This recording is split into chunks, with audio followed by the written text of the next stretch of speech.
Greetings and welcome back, everyone, to The Angry Chicken, the podcast all about Hearthstone, Heroes of Warcraft. I'm Garrett Weinzerl, and I am joined by Willie Dills Gregory, Jocelyn Moffat, and we have a lot to discuss today. But first, Dills, is like something you want to get off your chest, man? Something you just want to proclaim loudly? Called it? I don't know. There you go. Okay, cool. I totally thought you were going to say, Broncos, bitches! No. No, I'll do my best. Because I know Scott that's what I Johnson needed to say off the top. Do my Scott Johnson impersonation and just called it. There you go. It's funny. We got all those tweets for people like, listening to last week's episode is so funny today. And I was like, I went back and listened to it just to kind of see what people were talking about. Like, it wasn't weird and frustrating. It was like, whoa, they like knew somehow, because we were really like, this has to happen, right? Yeah. The timing was... didn't know. We knew nothing. Yeah. We had no idea what was coming. No clue whatsoever. Because believe me, and I said this on Twitter, and I'll say it again. If we knew, we wouldn't have done a show. We would have pushed it a day. Yeah. Why in God's name would we have done that? Yeah. I mean, yes. Speaking okay. of pushing it a day, we are going to. Yes. Yeah. Good job. Yes. Yeah. Next week we're gonna start recording The Angry Chicken at 4 p.m. Eastern on Tuesdays. What? Because apparently we're just never gonna be tipped off when giant news is happening. No. So we're just gonna hopefully get ahead of it and just start doing our show a day later. Prevent ourselves from looking like dum-dums. Yep. Move the show 23 hours into the future. And that fixes everything, I think. We'll see. Yeah, We'll see. We'll see. If you listened to the Brawl episode last week or the instance and you heard my big fat yap saying, hey, we're going to have Young Woo on the next episode, and you're wondering why he isn't here, Where's the woo? Sadly, there was a scheduling issue, and he's not going to be able to make it on. So, yeah, no Team 5 interview today. Not that it matters. There's been plenty of interviews everywhere but here, sad face. So much information, though. We're going to fill up at least an hour and a half with our opinions, I think, on all of this information. Yeah. Here's what we'll do. I will give official Blizzard responses to any questions you guys have. Okay? Perfect. Would it be we are not going to talk about that at this time? I cannot comment at this time. There you go. All But right. It might be. Well, with that in mind, good news, everyone. Good news, everyone!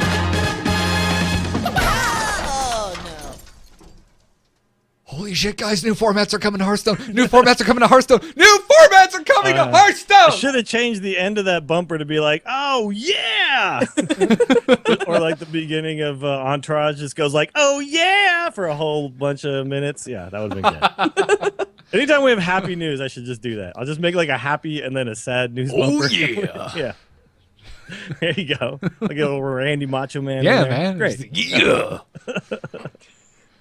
Oh, wonderful. So we're happy and excited about this then. Yeah. Yes, I think we should just get this. Oh, yeah. Sorry. Get it out of the way right now. The three of us are pretty much all on the same page for this. We're ecstatic about the formats. So last week, Team 5 announced that the ranked play that we all know and love, it's being split now into two different formats, Standard and Wild. So Standard is the one we should just tackle first because it's a big change. It is the change. Yeah. In Standard, you will only be allowed to play with the most recent releases of Hearthstone, which are specifically adventures and expansions that have come out within the last 2 years, and then anything else that releases within the year that we're currently in. Mm-hmm. Also, basic and classic cards will still be included. They are not going away. So that is, in a nutshell, Standard. Ladder is the same. Ladder is not changing at all for anything, including both of these formats. Both are going to have their own ladder. You can hit Legend on both if you want, if you're sadomasochistic. If you're insane. Or if you just love Hearthstone that much, Yeah, that's a lot of games. You're That's probably so insane many if games. you love Hearthstone that much. Yeah. Yeah. Well, there's currently people that get to Legend in like North America, EU, and China. So, I mean, most of them are pros and they're doing it to give themselves another shot at world championship points, not just because they really want to do it. Really? You don't think so? You No, think it's I just think- world championship driven? I think it's for professional reasons. It's not for yeah. funsies? Yeah, I think so. And speaking of the World Championship, Standard will be the new format for the Hearthstone World Championship. Mm-hmm. So that's where you're going to earn points, and that's the format you will be playing if you qualify or play in a World Championship tournament. There might be weird exceptions to the rules, because there was that whole thing at the beginning of the year when they're like, if you have a unique idea for a format, you can pitch it to us and maybe you'll get approved. So who Yeah, but I knows? think at this point, if they're going to say that's the only ladder for Hearthstone World Championship points, and all tournaments that use this are going to be the ones that give out the points, I don't think they can really go, oh, you want to pitch us wild? Like, I think the formats that they are going to mean at this point are going to be things like Conquest or not Conquest, or, you know, some other version of how you actually pair up the decks, not Right. which set, right? Yeah. They pretty much backed themselves into a corner on that one. They can't really mess with that anymore. But Correct. That's yeah, good. No, It should be that yeah, way. it's just going to be the standard cards. Yeah. Yeah. So if you're living under a Hearthstone rock, maybe it's an actual Hearthstone that you were living under, because they are indeed rocks. Maybe you don't know what wild format is, and that is every card ever. Doesn't matter. Nothing's changing. It's the Hearthstone you're currently playing, and it'll be the Hearthstone you'll be playing into the future, just with even more cards tacked on top. And I would assume some pretty ridiculous card combinations, especially. I can't wait to see what wild looks like in like 5 years. Just yeah, but you know what? I'm glad that, because wild, I want this to exist always, because this is what the craziness that is, modern and vintage and Magic, where it's like games are just over by turn 3 because there's just sick combinations, is what should only exist in a place like that and not in like the World Championship, right? So, but it's great when you can let the game just get completely unbalanced and insane and let that still happen, because that is super fun. Coming up with all the crazy combos is a really, really enjoyable thing, and seeing them actually happen is a really enjoyable thing. But when you're trying to play competitively, it is just the most frustrating thing in the world. So now you got a place for all of it. You get to go there and you get to do ridiculous stuff that shouldn't exist.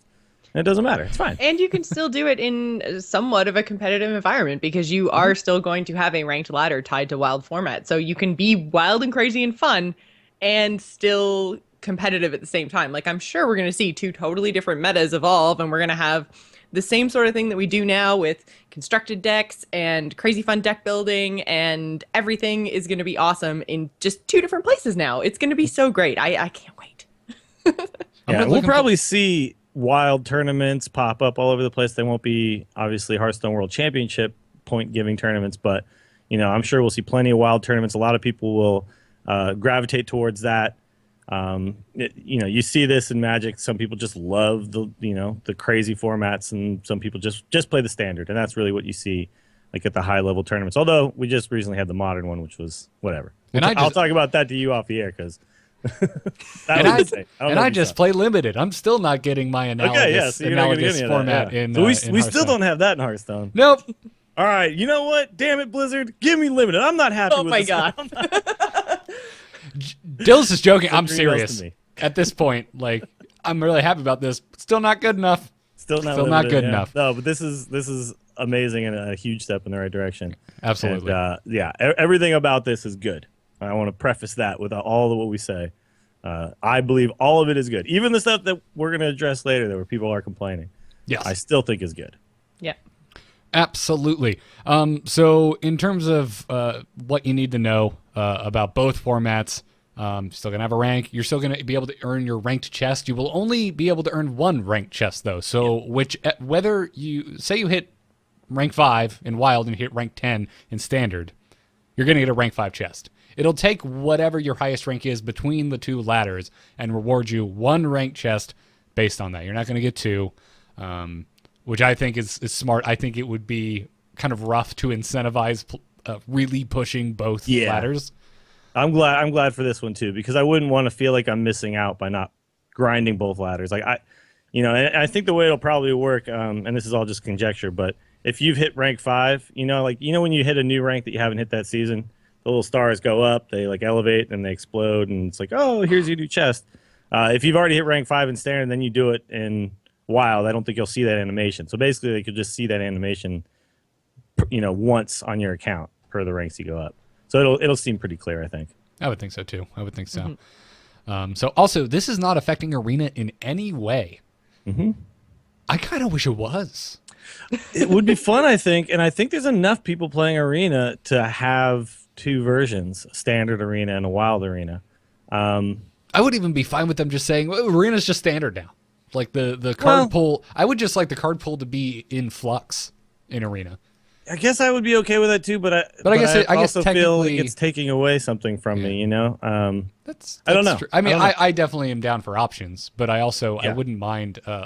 I mean, technically, yes, the cards in Arena are already in flux and always will be as long as new cards are added. It will be in flux, but I would like to see something removed.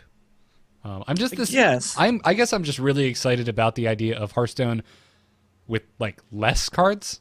So I'd like to see an Arena with less cards, just for the probability of the cards that are being shown to me. Well, so one thing that is affected is I believe you're not going to be getting the GVG card packs at all anymore as a reward. Right. Yeah. My apologies. Yeah. You're right. Arena is being affected. As far as Arena, it's not going to affect the Arena meta. The Arena meta is just going to be wild forever and ever, apparently. But I think there's room at some point down the line to queue into either wild or standard Arena. It seems to me like the matchmaking in Hearthstone, it's so rare that it takes a long time that I don't mind if it takes another 20 seconds because we're splitting people up now. No matter what format I play, what rank I play at, the queue pops really quick. There's enough people playing Hearthstone, So that would be my biggest worry with splitting up Arena. Yeah, going into that was part of, when we were talking about it last week, and also for the past 133 episodes, we were talking about how they address this problem in the future. Hearthstone is something they've always tried to keep as simple as possible. So I was surprised to see they're just like, 2 ladders, go for it. Which I'm really happy about. So now that they've set that precedent, I'm like, well, why not? Let's have 2 different types of Arena and let's get in there. But I'm overall pretty stoked. Yeah, I feel like we might eventually see something like that in an Arena, but I still feel like Team 5 is trying to get Hearthstone into a place that they're really happy with in terms of their kind of competitive esports environment. Like a lot of the changes that we're seeing are driven either by esports or new players, and I think they're trying to find a kind of happy balance and get the game into a place that they think is a good place. Then we'll start to see probably more stuff like tournament mode, changes to Arena to kind of add a little bit more of a dynamic feel to it. All that kind of extra stuff. I don't think Team 5 is there yet. I think they're still trying to figure out what the best place for Hearthstone is, and then we'll get extra stuff after that. So Arena seems to be in a good place right now, and there's really no reason to mess with it. It's something that could be nice in the future, but probably still a long way off. I think you're right. I think it's a one thing at a time type of deal. Yeah. It's just, let's make sure that this is correct. Let's make sure we're happy with this. Even Broad came out on Twitter and said, if we don't think Wild is in the right place, which we want it to be this awesome thing, we'll change it. That's, kind of, I think the reasoning behind all this is the game as it stands now is going to be more and more of a problem as far as esports goes, and rather than like something that people are just really excited about, and oh god, the constantly changing meta, it's just going to feel stale and RNG and all the things that people complain about if they don't step in and do something now. And of course, the new player argument is a huge one, where as people come into the game, 6-7 expansions down the line, do you stick around? Probably not. So if, the card pool is fairly small and you feel like you can actually collect enough of it to make a difference, then yeah, you will stick around. So start there, fix this, and then we'll talk about the other stuff. I think that's correct. Yeah. So since we already talked about how basic and classic cards are going to be sticking around, another important thing to note is that it sounds like they'll be rebalancing some of the basic and classic cards. They came out and said, listen, we're going to be looking at these and making some changes. As to what those changes will be, who knows? My fingers are crossed. Put some damn rarities on those basic cards, please, guys. This would be the time to do it. Yeah, would be. You could actually do some Arena balancing right now by switching some things out as far as rarities are concerned. But I guess there's a couple things I'm worried about, but I'm holding off on my worry until I actually see what they do. A lot of people are already like, putting the death knell in things like Warrior and stuff because, oh God, Deathbite's going away. It's like, well, we don't know what they're doing to the other cards yet. They said there's going to be some balance changes. I assume we'll see the combo and Druid changed because that's a huge issue, I think, right now. Arcanite Reaper's coming back, man. Yeah? All right. But also, we're going to see like 200-something new cards at the same exact time. So who knows what the hell everything's going to look like at that point. Yeah, it's a little too early to try to figure it all out when we have no idea what it's going to be. Yeah, man, we're going to have Death's Chomp. It's going to be like a 5-2 and Whirlwind for 3. Now, okay. I've been hearing this a lot, that like, oh, they'll just give us a new Sludge Belcher. Okay, and first of all, I'm joking.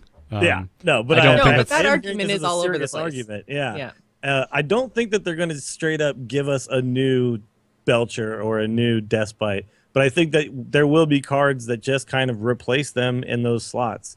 That doesn't necessarily mean they're going to do the same thing. Like, we're not going to get, a 4-3 taunt that pops out a 3-2. Like, I don't know.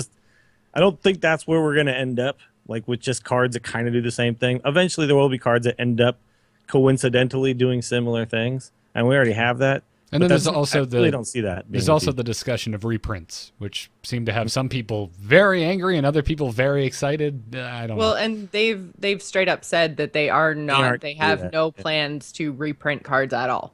Yeah, and in fact, what this does though is it allows them to make cards that are comparable in power level that go into standard that then get played, right? So rather than every time we want to make a card that's good, it has to be Dr. Boom levels of good.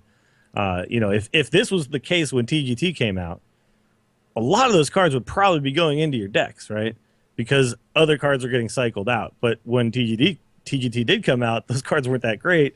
So, Mysterious Challenger, and I don't know, whatever.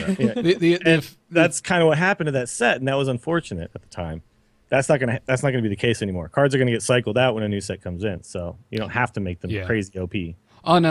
On the subject of reprints, Ben Brode's exact words were no current plans for reprints, but it certainly could happen. End quote. So I'm gonna talk about Magic a lot probably here, because why the hell? Like, again, this game doesn't exist in a vacuum, but Magic literally reprints cards with new sets because some of these cards are kind of staples. Hearthstone can kind of get around that because of their way of when they said classic and basic cards are sticking around. Those can essentially be the reprintable cards. Well, that is, Fireball should exist in Mage, that's right? arguably good if your class was good in vanilla Hearthstone. Something like Paladin and Priest, though, they're sitting there like, oh, great, there goes, like, especially Paladin. Yeah. There goes Shielded Minibot and Muster for Battle. But I, as a Paladin player sitting here. Rebalance, that may not be the case anymore. So that's true, but I've seen their past efforts. Warrior hasn't changed at all. Taunt Warrior, you can try as hard as you want, apparently, but they haven't successfully made Taunt Warrior viable. Yeah. So, this is me trying to play devil's advocate a bit. Obviously, I'm overall just ecstatic for this. I want standard tomorrow. I'm logging into Hearthstone now, just being like, same old crap, different day. The thing is, though, it's just that, like, you can't, like I said, you can't say Paladin and Priest are definitely going to be problem classes now because we haven't seen the balances, we haven't seen the new cards. Right. So, Shielded Minibot, goodbye. Muster for Battle, goodbye. But that doesn't mean that, Paladin's not going to get some 2-drop that's really amazing or something that really works with some of the existing 2-drops well. Things like Knife Juggler are not going anywhere, right? As far as we know. And so if Paladin gets some other way to produce a bunch of dudes all at once, then they'll still utilize Knife Juggler pretty well and things like that. So I think Knife Juggler is probably one of the ones on the probably gonna get changed on the a little nerf bit. block. Yeah, I kind of hope it does. It's too good, man, and it just swings games way too much. So there's a lot of cards from the old set I'd like to see change, just because if they're going to exist forever and ever, then I don't want them to exist in their current form forever and ever. Like it just limits a lot of things. I'm kind of torn on that too. I absolutely get the point you're making, but also part of me, it's like, I don't know, man. I kind of like, I'm afraid if they made any change in Knife Juggler, it would just be a dead card. Like no one would use it. Yeah, maybe. But like something like Flame Juggler is more in line with what a card should, I think, do in that slot. Give us one random damage, not a bunch and some crazy Infinite combos that random just blow the damage, game yeah. out. Yeah, it's Fair enough. much. But I do like the fact that you can say something like, Ysera is your baseline for what a legendary card should do, right? Like a legendary 9-drop should do. Or, Ragnaros is your baseline for what a legendary 8-drop should do. Or Sylvanas is your baseline for what a legendary 6-drop should do. If that kind of stuff always exists, then you have something to compare the new ones to, right? And decide where they fit in the overall, Hearthstone standard world. And I think that's kind of a cool concept to have, is that these will always be there. This is the baseline. Yeti's a 4/5 for 4, right? Cool. I know that that's what 4 mana should get me if there's nothing else on it. And now I can compare every new 4-drop to that. So that is kind of a nice concept, I think. Fair enough. Well said. Well damn said. That being said, Big Game Hunter existing forever, I'm a little sketchy on that. I think we're going to see a lot of changes. I can't wait. I know that they've said that they're going to wait closer to the release of Standard to actually tell us what is happening. But oh man, there's so much speculation and so many cards that I'd like to see tweaked, not, really, really changed, but tweaked. Oh man, I want some more information now. Especially between that and the expansion, I want it could be more. fun for us to kind of give our thoughts on what cards we'd want to see changed if there's not a lot of news, because that's a huge thing of news we might not get a lot in the next month or something. True. Until this actually happens. So plenty of time to make up what changes we want. Yeah. Next point I wanted to bring up, I found hilarious because this has been one of the things people have been screaming at the top of their throats for the longest time, and now it seems like the tiniest piece of news in all of this is we're getting more deck slots finally. Whee! Woo! Cool. Moving on. Sure. Yeah. I think Raynad said it perfectly when he said, I could care less about how many deck slots there are on Value Town. I'm kind of in the same boat. It's like, I'll remake a deck. It's a little thing. It's a nice little thing, but it's fine. I don't really care either way. I'm not unhappy it's coming. No, I'm not unhappy either. But if it wasn't, I wouldn't be like, "Argh!" But as long as there's a number, there's going to be one person who's just like, 18's not enough. Yeah. 32's not enough. Yep. So yeah, they did say it's 18. Just before we move on, really quick, actually cover said news. There's 18 deck slots. You have to unlock all 9 heroes to get all 18 slots. So makes sense. Pretty easy peasy. Standard will be named from year to year after made-up celestial signs in the Azerothian sky. So I have to admit, I giggled a little bit when I saw that. I was like, cool, guys. Constellation shaped like a kraken. I'm just like, I love you guys. This is awesome. Well, in their defense, real constellations look almost nothing like the thing they're named after. So, yeah. No, the Big Dipper looks exactly like a Big Dipper. Okay. Okay. Well, thank you for pulling out the one. Yeah, the one that's damn, actually shaped like that. The one exception that you don't proves see the rule. guy with the bow drawn back and the belt and the no. Okay, that always bothered me as a kid. Maybe because I drew a lot. It was like you'd go look in the book and it would show you the constellation. Then it would show this amazing drawing around. I'm like, that doesn't look a damn thing like this. Like, come on, man. Who actually sees that? You're adding quite a lot to this. Yeah. Apparently, ancient human beings actually saw that. But how to draw an owl? Step 1, draw 2 circles. Step 2, draw the effing owl. That's basically how constellations work out. But yeah, so 2016 will be the year of the Kraken. This first ever standard format in the history of Hearthstone begins this spring when the next expansion comes out. And just so we can put on our guessing hats and do this with some type of intelligence, the official first day of spring is Sunday, March 20th. So when do we think the next expansion April. Is coming out? I think April. You think April, huh? It's a long time to wait. I'd be more happy with March 20th. Yep. I don't know. I feel like even though they've stuck pretty closely to a kind of 4-month release schedule, we're not just getting an expansion this time. You know, we're getting a separate ladder, a new format. I think that there has to be a lot of work done on the back end of this. We know how long it took them to implement just Brawl, and I feel like Standard is that much more complicated than just straight up one new game mode in terms of like changing all the code on the back end and stuff. So I think April at the earliest. I've probably been working on this for a long time. I'm also that Brawl has been being worked on for years, you know. So I could be potentially reading too much into Brode's last video, where he spent a lot of time. Well, not the most recent one, but the developer insight one before that, where he was talking about when is the right time to announce something. And how it's probably closer rather than further out. So I'm like, well, maybe we're a lot closer. And also, there's no Team 5 member on the show to refute that. So that's just how I'm going to read into it and say that's exactly what he meant. I'm going to guess March. I'm either going to guess March 1st or March 15th. It's either going to be like crazy close, or it's going to be like what Garrett was saying, like somewhere around the beginning of spring. Well, I think it's probably not going to be right at the start of a month, because they did specifically give plans for what they're going to do to your rank in Wild when Standard and Wild actually split. So if you're rank 5 in current Hearthstone and then they implement the 2 formats, you will be rank 5 on both ladders. So they're expecting you to have some sort of progress that they will have to split between the ladders. So I don't think like a first of the month is a legitimate release date. Yeah. Okay. And I normally I would probably come back to you and be like, well, they're probably just planning ahead, but no, they're usually as vague as possible unless there's a reason for them to create a rule. Yep. It would just be cool if it was March 1st, because boom, new season, new everything. Yeah, I don't think that's happening. But I'm thinking the end of March. Like I'm also hoping, because that's about as long as I think I can go without losing my mind. I'm so excited. I think they still have a lot of information to give us. You know, they have to talk about all the different potential nerfs and buffs to basic and classic cards.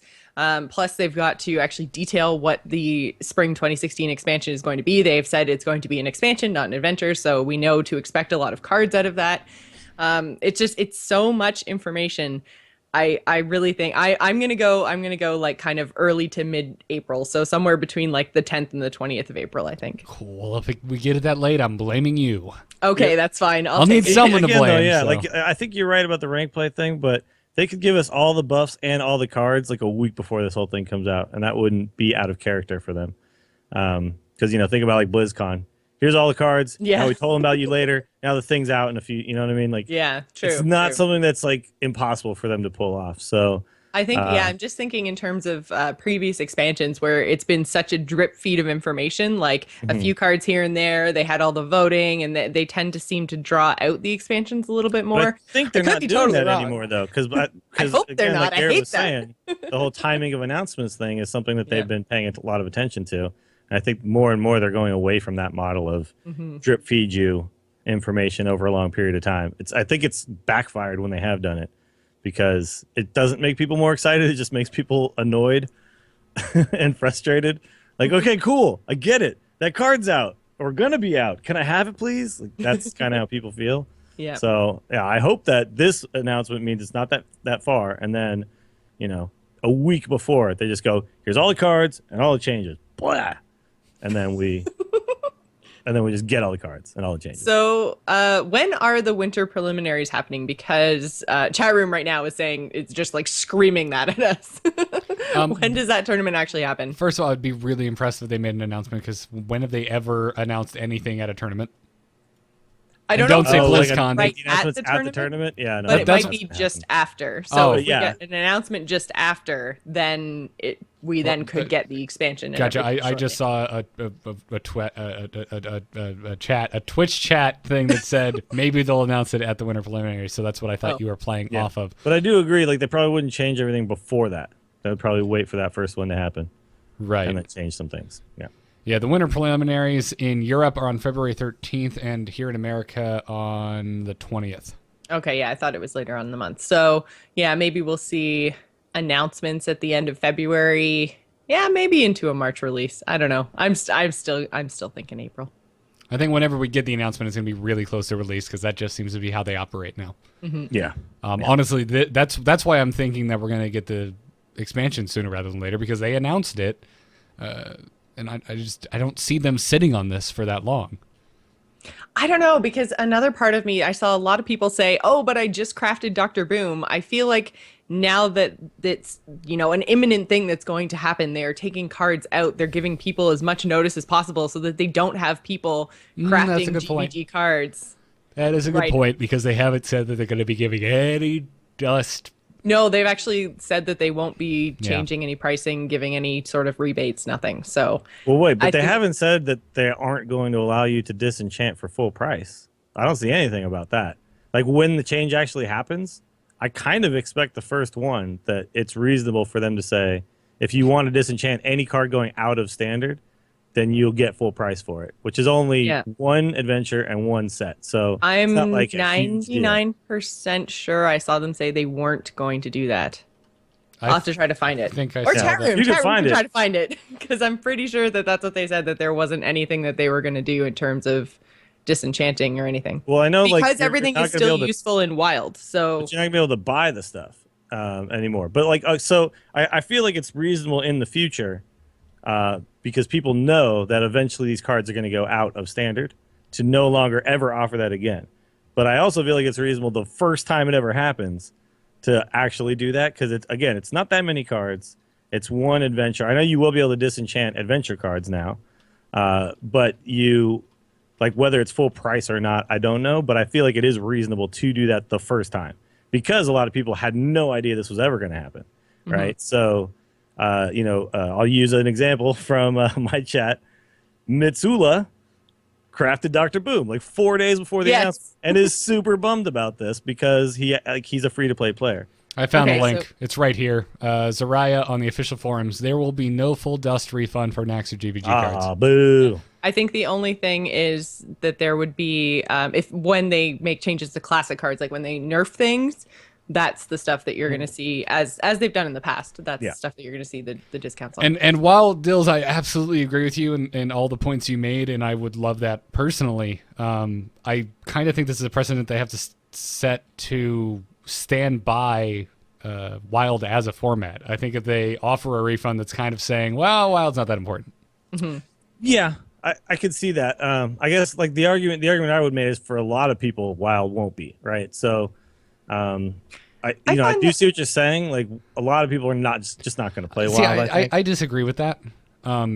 Because that's the largest voices of dissent surrounding this announcement are people saying, "Oh, well, a bunch of cards in my collection are now worthless because no one's going to play Wild." And I just think that's a huge sweeping statement that has zero basis. You have nothing to claim that on. Well, you do. You can claim that because in vintage Magic, it's a much smaller pool of players, and that exists. Like you can look at Magic and you can say, yeah, the what is Wild in Magic does have a smaller, albeit probably more devoted to their format, their chosen format. Like people who play that love it and they're like all about it, and oftentimes don't play anything else. Like don't play Standard, don't give a crap about Standard. When the new cards come out, they look at them and go, which ones do we think will make it into, my format? And then they care about those cards. But I think you can say that pool of players is smaller. So, yes, you can't say it for sure in Hearthstone, but I think there is some evidence to suggest that I think over time, Wild will be a smaller pool of players. Yeah, but also, I mean, if you're arguing that the people who are making those complaints, well, they're clearly paying attention to Magic and drawing comparisons there. Well, then they should have saw this coming in Hearthstone. Well, yeah, no, absolutely. Because it's inevitable in a game like this that at some point you need to have a schism in formats because you're just going to have card bloat. Unless you want 5 card expansions in the future, which I sure as shit don't. This is the way of things. Mm-hmm. But over time, new players that come in are more likely to gravitate towards Standard for lots of reasons. They're not even going to be presented the option to buy the old cards in the store. So they're really only going to be offered, Standard level cards. And by that logic too, that already suggests that essentially Wild is less quote unquote important than Standard because of the fact that they're taken out of the store. So, Blizzard probably doesn't want us to think that. But there are other things that suggest that. To me, I see that as a customer service dodge. They don't want a bunch of tickets from people who are new to the game buying accidentally buying the wrong thing. No, not even accidentally, just buying it and wondering why the hell they can't use it in one of the formats. No, and I also think that it adds to the flavor that these are older cards. Like I'm all for this. Like a lot of people complained about them taking these things out of the store. And they actually did come out and say later that the adventures aren't necessarily gone forever. They might still be playable in some form or fashion in the future. That's just not something they're announcing right now. Yeah, but I like the flavor of like these are older cards. You had to get them before to get them, and if you want them now, you still dust them. Like that's to me, that's totally okay because it does make them feel like older cards. It makes them feel like cards you need to go out and get the ones you need rather than okay, pop down 25 and buy this adventure. You know? Yeah, I'm with you there. I do think it's strange. Again, it's in flux. They came out and said that they're not sure exactly how they're handling adventures, but they did say they're removing from the store. So, personally, the only way it makes any sense to me is if the single-player portions of it are still playable, because that's really cool content. Well, it is playable if you bought it. Yeah, well, but you can't go back. That's not and the point buy I'm it. making. Yeah. That's not the point I'm making. Is if they remove it, and also they don't just, make it free. Let you just play through it. Don't unlock the cards, but let you still go experience the boss fights of Naxxramas because they're super I think a lot cool. of people have made that argument, and I don't think that's a wrong argument at all. But I think there's a couple of issues. One is UI issues for mobile. It'll just get more and more crazy over time. It's But not I that wouldn't crazy. mind It's seeing already like something that's just called like, you just click into some special place in the store and allows you to just download the old content, just play through it if you feel like it. Yeah, I don't think it's going to be that crazy. I mean, you're talking years upon years to get enough adventures where we're even scrolling, and it's already set up in a format where it can scroll. Yeah. So I don't think it's that big of a deal. No, but I see why Blizzard doesn't want to do it. Like I totally get it. It's like, hey, look, that's older stuff. We're doing new stuff. The UI is something very important to us. We want that to be as simple as possible. They've kind of always held to that value. So it's again, I think like for what we get out of switching things like this and taking them out, like with the benefit of it outweighs the like, I really want to go back and play Nax because that's probably not going to happen more than like once for each player. Like I'm not going to go play Nax ever again, no matter what. So it's a really small, insignificant in the big scheme of things, the grand scheme of things issue for me. And I think a lot of people who are complaining about it, do they play Nax every day? Probably not. Like, let's just really consider like the good outweighs the bad here. I'm not saying that it's a huge loss to the game. I'm just saying keeping it in. It is a loss. Doesn't seem like it's a problem. I get you at all. I agree. I do not see a single issue with keeping it in the game. So I find it strange. I think they want to focus new players' attention on exactly what they need to go into standard format. I think that's really all it is. Is like when you go to the store, it needs to basically match the standard card set. They don't want you to be able to easily do the wrong thing, or waste your time or your money or the thing. Yeah, that's I think the other point too. Like that, if a new player comes in and sees Nax and sees GVG, they might feel like, I need those cards too. It seems like in general they're trying to make the new player experience less overwhelming by making the change to standard. And part of the overwhelmingness would be going into a store with 80 different expansions and adventures. So by saying like, here is your 3 to 4 adventures, like play this content, it's important. Here's your 3 or 4 expansions. These cards are important. I think is really, again, just to simplify things and streamline things a little bit, to point new players in the direction of if they want to be competitive, this is the way that you go. Yeah. Right there and you don't need thousands of cards. You only need a few hundred cards. Exactly. I'm gonna go ahead and just draw a parallel here again to Magic. I did not play Magic when we started this show. I dabbled, knew about it, knew of it, whatever. But getting into it because I thought it was important to understand like the card game of card. It's like it is the biggest card game, right? So I wanted to understand that. My experience coming into Magic was like, I almost turned right around. I was like, nope, because just the sheer amount. I did turn right around. Yeah. The sheer amount of cards, the sheer amount of formats, all that stuff, when you see it at the very beginning, just makes your head bog. Like you just go, no, there's no way I want to do all this. Like how much do I need to pay to build a viable deck? No. Okay, no. Like I'm not doing this. This is not my new hobby. Having like a force through that wall, I'm glad I did, but it's something that a lot of players aren't going to do. And, Hearthstone, I think, is making a very good move here to recognize that and not kind of just bombard new players with all of this stuff. Like, oh, by the way, there's thousands of cards. Because that is going to happen one day. 5 years down the road, 10 years down the road, a new player is going to log in. There's going to be 10 adventures and 10, sets of cards. And that is not going to be something that's fun for them, I mean, So- Twitchigans in the chat room says that he feels like it's patronizing for Blizzard to assume two labels would confuse people. Buy these for standard for new and old players alike. Buy these for wild. But I disagree. I don't think it's patronizing at all. Because again, we mentioned on the show before, my grandma could totally play this game. You know, if she plays Candy Crush, she might be in the same app store, pick up Hearthstone, and get into it. And I could, no offense to my grandma, that would be too confusing for her. And Yeah, that is it's not absolutely patronizing. that is a consideration. Hearthstone Yeah. is a game for literally everyone, as far as I think Team 5 is concerned. Yeah. And I would consider myself a smart guy who likes a challenge, and I still was like no to Magic at first because of this same thing that will happen eventually in Hearthstone. Yeah. And we don't see it yet, but you know, it's not always about like patronizing. It's just about making sure that you're not overcomplicating things that don't need to be. And again, those cards are going to be available. Your card collection will still be massive if you want to like look at every single set that's ever been printed at some point, and that's going to be your choice to do. You can still go out. I made the comparison too because someone was like, "Oh, but you're going to want all these Nax cards," and I was like, "Well, before if you wanted Mad Scientist, you had to buy the first 4 wings because that's where you get it in the 4th wing, and if you were a free to play player, you're spending 700 gold a wing, so you spent 2,800 gold by the time you got to Mad Scientist." Now, if you want Mad Scientist, you just burn 80 dust. Like, that's it. I get 2 Mad Scientists, 80 dust, boom. And sure, maybe you want all of the cards. Cool, you're a completionist. But most people are going to be like, oh, I want Lotheb, I want Mad Scientist, I want Sludge Belcher. Good, I'm gone. I'm gone, I'm out. And I went out, got what I needed. That's going to be the experience for a lot of people. Some people are going to be like trying to grind dust forever and ever. I'm sorry if that's you. But again, the good has to outweigh the bad, and I think it does. Yep. I again don't see any issues with it at all.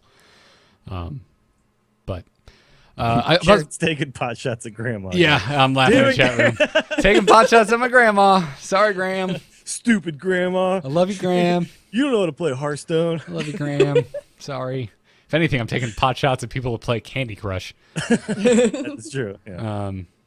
Which I have played it. It's fine. It's a totally fine game, everyone. Everyone calm down. I'm not crapping on your game that I don't know why there's so many Dude, versions I'm of a it. pro Candy Crush player, man. I resent that statement. You remember BlizzCon last year when like the news broke that morning that Activision Blizzard had acquired the makers of Candy Crush, and everyone's like, Yes. it's gonna be a Candy Crush esport. And like, no, there's not. You're drunk. Go home or go back to your hotel. Ugh. God bless him. Also, it's important to note what I find interesting when it comes to Wild is it will not be immediately available to you. Like, say you're a new player and you come in and all you've ever gotten are cards that are standard legal. You won't even see Wild. It won't be until you craft your first GVG or Naxxramas card that Wild will unlock. So there's this type of this extra step that you'll even be made aware of Wild. I think that's kind of interesting.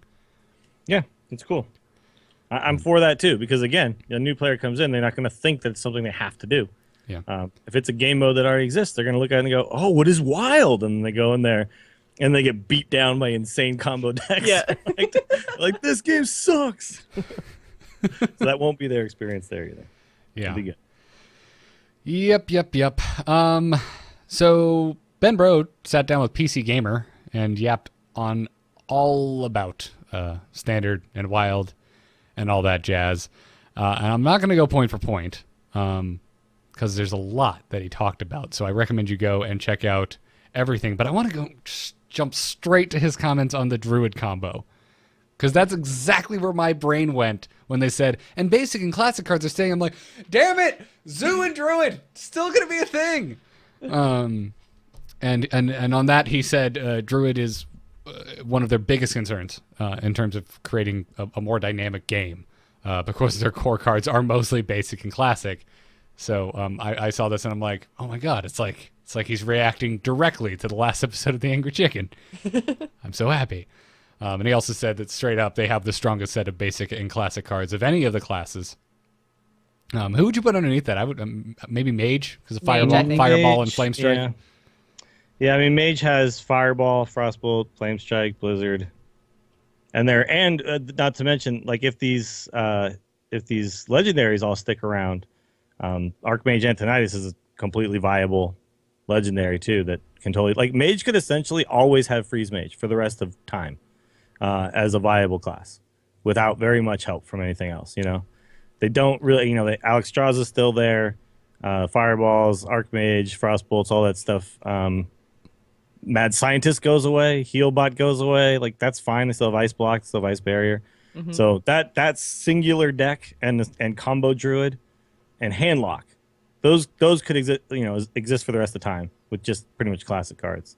So that's probably what we're going to see addressed a little bit is some of those things to make sure that there's not always, because if you think about Standard's supposed to change, right? Mm-hmm. So Freeze Mage always exists forever and ever in Standard. Like, doesn't seem that great. So yeah, we'll but I mean, flip side of that, is Freeze Mage really one of the most played archetypes out there? I don't think it is. In competitive, yeah, it has been for a long time. Yeah, and I don't necessarily think if amount played is kind of an indicator. I really like what Dills said about how the idea of Standard is to make sure that you're kind of keeping everything fresh and dynamic. And if you do have some classes that don't change because their basic and classic cards are so strong, then I can see that being a concern. But do you really think it's realistic to expect not a single archetype to not be persistent regardless? Because I think that's incredibly unrealistic. I think it is unrealistic to think that types like archetypes, yes, but I think Freeze Mage is like super specific, right? It does this one thing. Something like Zoo, I think, is more realistic to say that will and kind of always exist, because playing strong minions on curve that don't die is just a thing that's going to always happen, right? But something like a very specific combo deck that knocks you to 15, puts up Ice Block, freezes your board. Like that's a little bit too specific, I think, to exist forever. Or like a deck that taps and then plays Giants on turn 4 is like a little too specific. I'd rather see like a little bit more leeway and movement there. So, but we'll see. I mean, we'll see what they do. Yeah, it's not like I hate Freeze Mage. I just think that that's just such a deck that just already exists based on the cards that exist in this one set without anything else. And so people could never, ever buy any new card to have that one deck. And that would be kind of annoying, I think. Yeah. And it's the same thing for Druid, which is what we just talked about. Well, yeah. Yes. Dude, that's changing, man. It has to. Like, I'm already like Rip Druid. That's the one thing I'm like, and not Rip Druid, but Rip mid-range combo Druid that just does one thing. Yeah. As far as I'm concerned, get rid of it. I'm not saying kill Druid. Just give me a new, interesting way to play Druid that's viable. When I see Druid, I don't want to just go, oh man, I just got to remove their minions the whole game or I'm going to die. Yeah. That's the only way to play against them. And it sucks. Yeah. Not fun. Speaking of which, Mysterious Challenger was obviously brought up. And Bro did say that there were no changes planned for the card at this time. But to keep in mind that a lot of Secret Paladin's strength comes from Naxxramas and GVG, so when the new expansion hits and they lose Nax and GVG, they are losing Shredder, they are losing Muster, they are losing Shielded Minibot, they're losing Zombie Chow, Dr. Boom, and Avenge. Actually, Avenge is pretty damn important. Avenge is like their best one. Yeah, it's a very strong secret, Yeah, so I don't think Secret Paladin's gonna be nearly as good once this change hits. I think it'll be more in line just without Avenge. Like just that one change, that's huge, because if you think about what happens when they play on an empty board, when they play Mysterious Challenger, they essentially give themselves a 10-9 for the next turn if you can't deal with it, right? For 6 mana. And that's like, I think where it's broken is like how it works when there's nothing else involved, right? And of course it's stronger when they have the board and it's weaker when you have the board, but those are it's hard. We're just talking about the base power of it, Yeah, it's hard to tell now because we don't know what new Paladin cards are coming. Yes. But with the cards that are current, like if we just remove those cards and didn't add new ones, I think Secret Paladin would be borderline dead. Yeah, and I think that's kind of what a lot of the community seems to be missing, is the fact that we are going to get something come spring. Like we have a whole new expansion coming, so even though we're technically losing, quote unquote, Nax and GVG, like we have no idea what that's going to be replaced with. And I think it's going to be cool and new and innovative because they're going to have so much more kind of flexibility and space to work by removing those two very powerful sets of cards. So I can't wait. I mean, they might lose Avenge, but what if they get, I don't know, just something totally different and cool that we haven't even thought of yet? Well, they're going to just start putting eye for an eye in, clearly. Well, yeah, exactly. Right? But they're also eye will never go away. They're also losing Zombie Chow, Shielded Minibot, Muster for Battle, Piloted Shredder, Sludge Belcher. They're losing all the cards they play up until they play Mysterious Challenger. Yeah. But everyone's losing those cards. So, well, not everyone's losing but what I'm saying is like there'll be new ways to figure out how to curve into Mysterious Challenger. I think so. I don't think it'll be dead, but it's not going to be what it is now. That's for sure. It will be in Wild.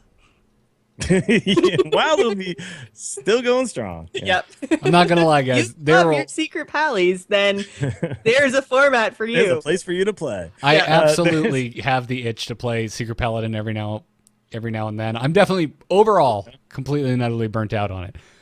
But I know there will come a day when I'm like, man, you know what I'm just gonna miss Muster and Shielded Minibot more than anything. So I'm personally glad that I'll still be able to. Dr. Boom isn't that fun. He's just a really good card. But like, see, this is why I don't get the itch to play Secret Paladin, because I never get the itch to play a 1-drop on 1, a 2-drop on 2, a 3-drop. Like if I want that, I just play Arena, and it's varied and interesting. But yeah, it's again, it's like Jocelyn said, we don't know. We have no idea. They could get a 2/3 with a shield. Who knows? I don't know. Yeah. For 2. Yeah, it's like, what? And then you guys will be wishing for Minibot. Yeah, like, I bring back want Minibot back. Like, but it's not a mech though, so it doesn't have mech synergy. Yeah, it's like a gnome paladin. I know that's not a thing, but Yeah. yeah. But anything at this point could happen. So it's too early to even start conjecturing about what the decks are going to look like. Yeah. Yep. He said that they're keeping basic and classic cards basically to give returning players a foothold in standard, regardless of how long you have been away, which I think is smart. I agree with that. I think that's great. Yeah. Because at first, I will tell you, my gut reaction was, oh God, no, why? I want it to be wildly different. Let's get rid of basic and classic too. Though that would mean, I would assume they would have to introduce a lot more class-specific cards in the next expansion. My kind of idea for this would have been, like, if this was me, I probably would have been more inclined to be like, okay, keep basic cards, like keep the cards you earn just by leveling your class to 10, and just maybe like increase that set a little bit so you kind of can earn a slightly larger, bigger set that still kind of defines what your class does. So it tells mages, oh, mages do burn spells and things like and board clears and stuff. And shamans overload things and rogues combo stuff and use weapons. So it kind of like still tells you what your class does. But then maybe like every 2 years you introduce like an entire new set of the classic cards, but they'll just be the new base set, and like you can just buy the whole thing for like $20 or something like that. And it gives you like one new legendary for each class, and it varies a little bit, but it still keeps with their theme. But then you still like that, I think would be my preferable way to do it, but I'm not against this one. This is fine. I do like the idea that these cards will always exist, and that, okay, I always have these. This set here. This is never changing. I don't mind that. I see the merit in that. Yeah, I mean, there's a lot of ways they could have done it. For me, this is probably, I think, maybe the least exciting. For me, personally, Yeah. I would have liked to see a larger upset in cards. But I get it, giving returning players a new foothold. Okay, cool. But just give us a whole brand new basic set for free. That gives everyone that's fine the same too. foothold. Why not? Yeah. I'm not talking about Daniel J. Newman says 20 per class. No, I'm saying $20 gets you all the classes cards, like a whole new core basic set. Yeah, a whole new why core is set, and there's 9 legendaries within that set. It's like buying a giant adventure with a bunch of stuff, and you don't do the adventure, you just get a bunch of cards all at once. That's kind of the idea. $20 per class. No. Man. Yeah, I don't know. There's a lot of ways I could have done it. I mean, why spend money? Why not just have it? I think if you're going to do basic cards, it has to be free. I don't think you can charge for that. You need to give new players something to start with, especially if you're funneling them into standard. But it doesn't matter. This is clearly the route they're going. But like classic cards, you'll still have to buy the packs. You know what I mean? Like what I'm talking about is like you never even have to buy a pack and like hope you get Tyrion. Like you just get Tyrion. You spend $20 and like you just get all of them. Fair enough. And then it's like you just have that as your base to build off of, and then you buy packs of the new stuff to figure out or earn them through Arena. I still think, as a free to play, you still need to give everyone a base set of free cards. Otherwise, it doesn't work as free to play. Well, yeah, that's what I'm saying. You still get the basic cards, the ones you earn by leveling. Those Gotcha. never go away. So those never go away. Fireball but, never goes Just away. talking But whatever is- specifically Crossbow about never goes away. classic. Gotcha. Yeah. But like Tyrion goes away and then it gets replaced with a new Tyrion at some point. Well, that I would argue. Well, yeah, I don't know. Doesn't matter. This is what they're going with. Yeah, this is what they're giving us. Yeah. As much as I would like to see a larger upset in the amount of cards going away and being introduced, but whatever. Still excited. This is where we were kind of drawing from this earlier when we were talking about adventures being removed. Ben Brode said that on the subject of not being able to purchase old adventures, he said that adventures don't do a great job of teaching complex mechanics to new players, which I don't think anyone had the misconception that it did. Well, I think he just means like if you're a new player coming into the game and you purchase an adventure, there needs to be a reason why you're doing that, why you're playing that content. And so adventures don't really give you anything other than, you know, a fun experience for a couple of hours and a set of cards. So there's really no reason. It's not like they're teaching a complex mechanic. A complex mechanic would be a reason to keep adventures in. Mm-hmm. Fair enough. Yes. I guess I see more of a market for single player content than I guess there is, because I'm definitely not one of those people. But I could see more casual players, you know. Well, being I'm sure they interested. know exactly how many people replay the adventures. So Yeah. if That's a very they good don't point. think it's that important, then it probably isn't. It probably isn't, yeah. I think a lot of people making the argument that it's really important to keep all the single player content in are probably people advocating for others, like not necessarily themselves. I think actually I was talking to Ryan, my other co-host, about this exact thing because he is a free to play, new to Hearthstone, comes in, comes out type of a player. And he was saying he loves the single player content, but isn't going to miss Nax because he doesn't go back and play that. He basically comes back in when there's a new adventure and then he plays the new adventure. So there's always going to be a few adventures available for people to play. You just can't go back and do Nax, but you can do whatever's after League of Explorers. Right. Well, that at its core, I think, is the issue. I think the three of us all have with a lot of the, you know, dissenting opinions is it seems like, well, are you really mad? Because, like, obviously you're currently playing the game, so you probably have the cards that are going away. What are you mad about? Like, I don't personally understand that. Like, I think I think the maddest player right now should be someone who's not currently a player, which doesn't make sense. Why would they care? No, I think the maddest player is the guy who started like a month ago and dropped a whole bunch of money on on GBG cards. Actually, yeah. Hacks. The maddest player is someone who's really excited about Standard and just crafted a Golden Dr. Boom. That's the maddest player in the game right now. But the new players actually, I think, less mad because they come in, they don't even realize that Nax is a thing. They never have to know that GVG and Nax cards matter. So to them, like, Unless they get more invested and they're like, oh, Wild seems cool. I want to get in here. Because Yeah, you know, but then maybe they have some dust and they know that, like, okay, I can disenchant this card. I don't really need it. yeah. Because it's not that good, and I can make some cool wild cards. Because I guarantee you there's going to be Wild tournaments. The fact Oh, yeah. that they're not official Blizzard HWC is, I think, irrelevant. Mm-hmm. Yeah, But I find again- the whole idea of like people saying that Nax and GVG, you know, wasted money, everything else, like I'll never play Wild. Like, I find that argument a little bit interesting because I'm just like, well, are you planning on trying to go for the World Championship? Because if you're not, Wild still has a ladder, still has the same rewards as Standard. You can still hit Legend. There's no differentiating between who's Legend and what. You know, you get the same card back.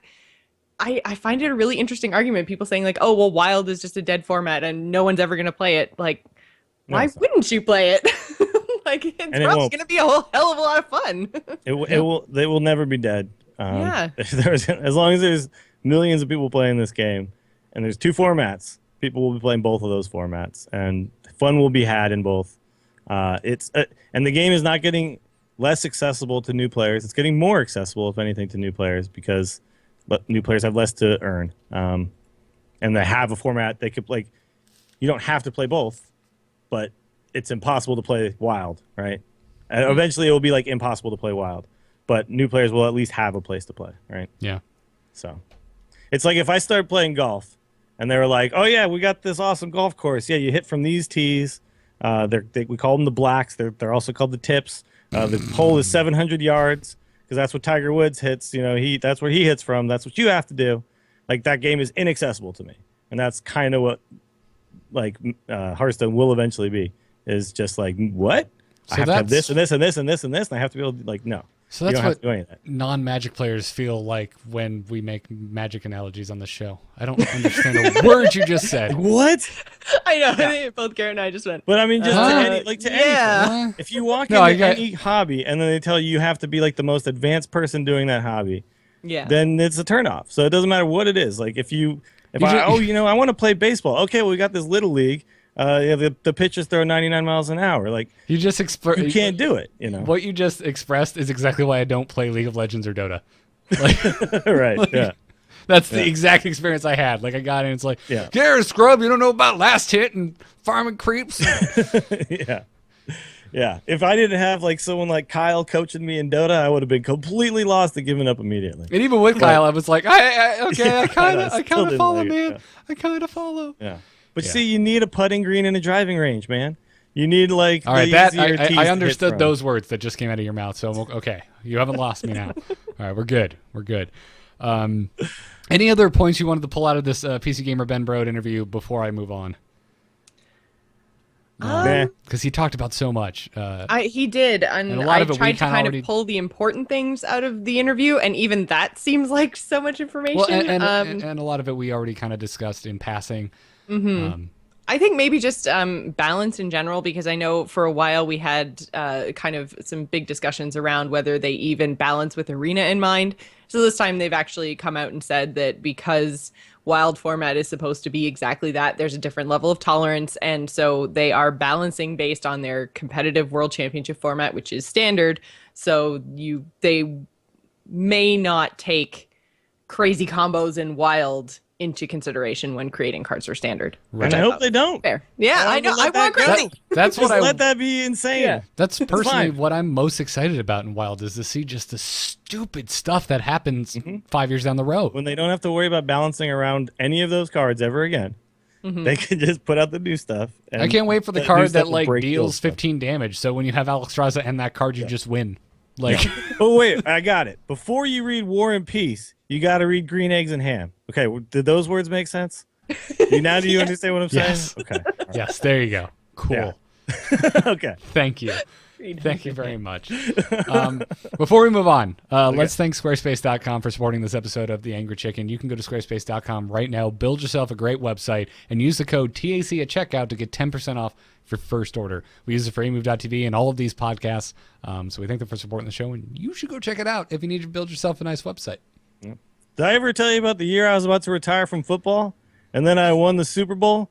And I went out and drank a whole lot of beer and made a Squarespace website. But what kind of beer was What kind of beer was it, Dills? Squarespace Wiser. Sorry. Oh, was it? Okay. All right. Yeah, because all I care about right now is, kissing my wife, hanging out with my children, and drinking some Squarespace Wiser. Drinking some Squarespace Wiser. A whole lot of it. That's all I care about. The poor guy who used WordPress, he didn't even talk to the press after. He gave one word and he was out of there. It's got a lot to learn. And there was our sports segment. Well, honestly, he probably got sacked a few times and gave up a fumble or two, and everyone's a little mad at him. Didn't even dive for the football. Stupid. Yeah. Should have used Squarespace. Promo code TAC, put a dove on that football. By the way, congratulations, Jocelyn. I know you're excited for the Denver Broncos. So excited. Because we know you're from Denver, Canada. All that matters now is Eli needs to win one more damn Super Bowl. Oh, God. Yeah, doesn't want to Eli stay memes are the best. I refuse to live in a world where Eli Manning has the same amount of rings as his brother. Oh, God. Finis in the chat. War and Peace is the sequel to Green Eggs and Ham. Yep. There, ladies and gentlemen, that was exactly my point. Is somebody who did not understand the analogy. All right. So another thing I was really excited to get into is talking about exactly, like, let's put it black and white. What is the impact of losing Nax and GVG in Standard? Specifically, let's put it in terms of cards we are straight up losing, some of which we already talked about. Dr. Boom is the big one that everyone is screaming. Ding Dong, the 7/7 with 2/1/1s with random 1 to 4 damage on each 1/1 is dead. Yeah, Dr. Boom, the biggest unbalanced card that we've ever had in the game, I think, that everyone could use. I prefer to cast in the light of the biggest value card we have had in the game. Yep. Dr. Tempo, Dr. Seven, whatever you want to call it. I've Dr. got to say, Balance. I'm kind of sad about this. I'm really glad that I never crafted a golden one of him. But I'm a little Yeah, bit but think sad. about how cool you'll be in Wild when you just drop that golden Dr. Golden Boom. Dr. Boom. Yeah. When I see that in Wild, I'm gonna sit there and go, "This is the saltiest player in the game right now." Yeah. You just emote, sorry that happened. Yeah. Yeah. No, I'm not being a dick. I'm actually sorry for. I'm really sorry for about the your turn of death. events. Actually, sorry. Yeah. Yeah. I wish when you crafted a gold card, it like stamped it with the date, so I could see like, oh no, he did it on February whatever. Oh, that poor guy. But I'm happy I have Dr. Boom because I'm going to play a lot of Wild, so I'm fine. I think I'm going to play a lot of Wild too, to be honest. You know what card is going to have its day when Wild comes out? What? Hemet Nessingway. No, I'm just kidding. I have no idea. But I'm excited to see what cards will have their well, day. that's because the next expansion is going to have a lot of really value beasts that you're going to Beast want to Druid. kill. That'll be in- like the big deal. yeah. Yeah. You're going to be in Wild, and you're going to be like, man, am I so glad I have Hemet. Yep. I'm pretty sure I don't have him anymore. I think I opened him twice. Really? It's like both times. I In never the got shredder it. with you, buddy. Sorry. Still don't have him, and I still think I don't have the Sky Captain. I don't have the Sky Yeah, I don't Captain. have. There's a ton sad. There's a Yeah. ton. I do of, have the World of Tomorrow. No, I'm just kidding. There's a ton of TGT cards I still do not have. But it's fine. It's whatever. Pilot Shredder's going away. Sludge Belcher. Lotheb. Anti-Keelbot. Yep. Anti-Keelbot. Holy crap. Like, think of all the classes that have had trouble healing until Anti-Keelbot. Now think about playing Yeah. that class after this change in Standard. Well, when you look at this list and you see Sludge Belcher and Anti-Keelbot going away and Zombie Chow going away, your first thought is like, oh god, aggro's just going to run wild. But again, we don't know what cards are coming out. So We still have Reno. We do still have yeah, Reno. Reno not going away. Yeah. Reno Reno's lock. like ulti heal. Yeah, because you know, Dills, how you said, oh, Handlock's going to be fine. That also means Reno Lock's going to be fine. Yeah, Reno Log will be fine. Like, Yep. yeah, they're losing, like, Implosion, but that's 1 out of 30 cards. Like, oh, okay. Oh, but See, they're like, losing... Handlock was around before Anti-Keelbot too. Like that's Right. Before Anti-Keelbot, they just were like, well, when I get low, I just better have my Moltons and Yeah. my Defender. By Maybe then. Jiraxis. Yeah, or Hopefully my Jiraxis, Moltons have yeah. already been out. That's why they used to play Alexstrasza. Yeah. That was like another way to heal themselves back up. They Yeah, don't you had anymore. Alexstrasza and you had Jiraxis, but you only played Jiraxis either A, if you were going to die, or B, your Moltons have already been deployed. Yep. And that'll be a thing again, maybe. Absolutely. Yeah. I think we'll probably see something come in along the same lines of Lotheb. I don't know whether it will be a minion or a spell or something, but I think we're going to see that same effect come into play. Lotheb's really important against, like, especially in a world where Freeze Mage isn't going away.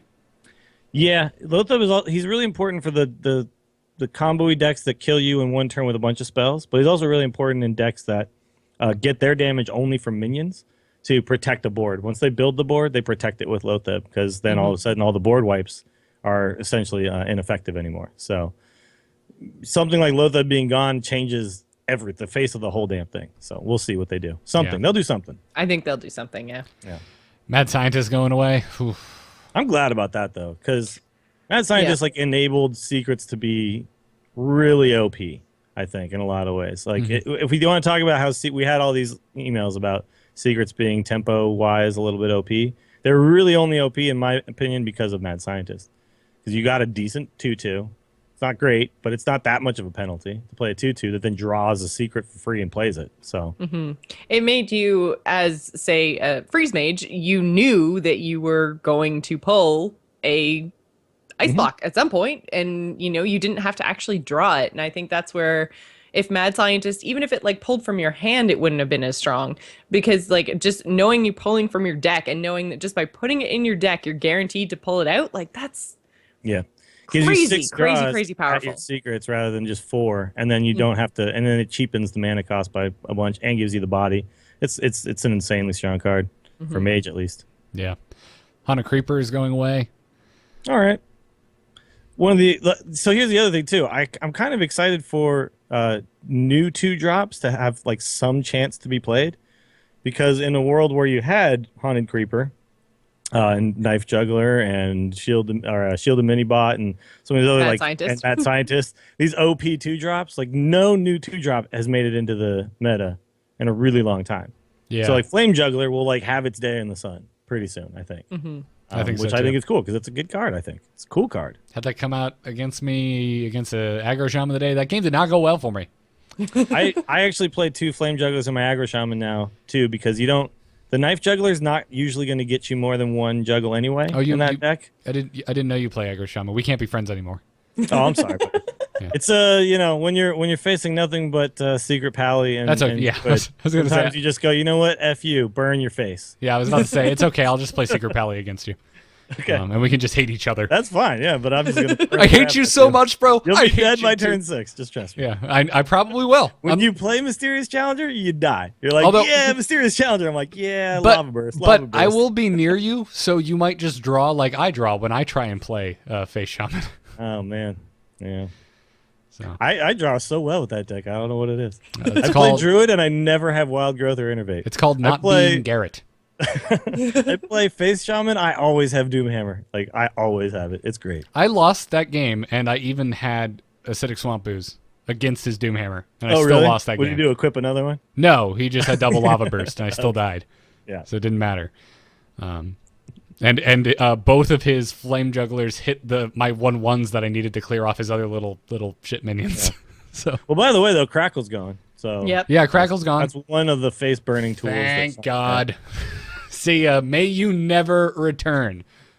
Really glad about that going away. Nerubian Egg's gone. I will miss Nerubian Egg. I like that card. Mech Warper's gone. Can't wait to see that gone. Every now and then I still, a Mech Mage will show up and it will still have that perfect opening and I will still cuss at my screen. Mech decks in general are just gone with GBG. Oh, yeah, because yeah. that was all the mech stuff. All the good mechs were in there. Everything since has just been like a one-off mech here and there. Yeah, it is important. The Mech Warper's the big one to mention though. That and Piloted Shredder. Those are the 2 mechs. Like, wow, that's gonna have a huge impact on the game. Although Mech Warper not a huge impact now. But, No, but still super annoying when you see it. You're just like, oh man, mech mage, really? Yeah. Zombie Chow going away. Yeah, that's a big one. That's a big staple. I'm so worried about the future of Paladin. Like I love I mid-range think Paladin's Paladin. gonna be fine. I think everything is going to be fine. I agree. I have faith in this spring 2016 expansion. You know who's gonna need some help though is Rogue, because they like lost their Miracle Rogue and then now they're losing Tinkers. Well, they And, lost Tinkers, but they kept a lot of what kind of makes Rogue. They still have like their preps and their sprints and all their combo stuff and their disguise toast. Tinkers was allowed them to Tinkers- actually kill you. Tinkers, Tinkers is it. That is their win condition. Yeah. Well, like that without is their Tinkers, they again. need That's something their else. current win condition. The current one. Yeah. But that's they're the only core of the existing rogue deck. decks. That's the problem. It's like literally the only rogue deck that actually works right now. So when you lose that piece, that one piece, then that's scary. It's like if they just took away combo from Druid but nothing else. They're like, oh, by the way, now you just lose that. You don't get anything else. But you just lose that. You're like, what? Like that's what kind of rogue is. And they're not even strong to begin with right now. So Yeah. well, unless you're really good at it. They're very strong if you're good at rogue. I'll take that back. Hey, you know what druids are losing? Shade of Naxxramas. No. I know it's a neutral. Doesn't matter. It only affects druids. Well, they're also losing Piloted Shredder. They are. Hold Hold on. Everyone's losing Piloted Yeah, Shredder I know, and Dr. but like, Boom. if you think about, they make Well, and I use of think that kind of speaks to what we've talked about previously with just the problem with Druid. Like everything that Druid is based in basic and classic cards. So taking out these big expansions that were so impactful for all the other classes really isn't doing anything to Druids except for taking out Shade, which technically everyone's losing Shade, but Druid is the only one that plays it often. Yeah. So I think it's great. I think we're going to see a lot of big changes. I'm still excited for it. Yeah. Web Spinner's going away for Hunters. I will miss that card. I love Web Spinner. But I also cool card. I think really, Hunter will be fine without it. I really enjoy. Still got Leper Gnome. That doesn't help my mid-range Hunter. Mage is losing Unstable Portal. Which when I realized I was Yeah. just so sad. It like made me cry. I'm sorry, Joss. Oh, and I mean, it's gonna have a bit of an impact because it's a spell, so it's gonna impact Tempo Mage a lot. That discount on whatever it pulls, if it pulls something decent, which my portals usually pull something decent, then it's gonna have a big impact on Tempo. But just the flavor of that card, and I love it so much. I'm so sad that but then again, and it's one of the reasons like that Dr. Boom. There's a lot of reasons that I think I'm going to be playing a lot more wild than originally I thought. Because I had the first gut reaction a lot of people had was, oh, well, I'm not going to play GVG cards anymore because I'm just going to be standard.